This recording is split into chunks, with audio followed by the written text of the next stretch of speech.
Olen and I have been teaching our 4th annual advanced training for Feldenkrais practitioners on the principle of oppositional movement.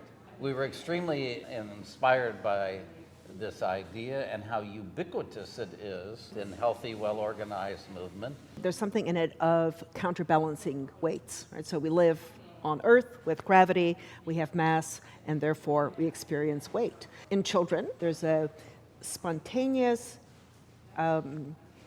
expression of that organic, naturalistic process, which gets minimized through education, through culture. Somehow that whole capability, which actually functions even in small movement, stops functioning.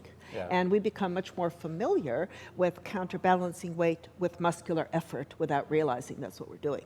We chose the ATMs to really demonstrate the principle dynamically, spatially, with unbalanced situations, as well as dynamically and spatially lying on the ground.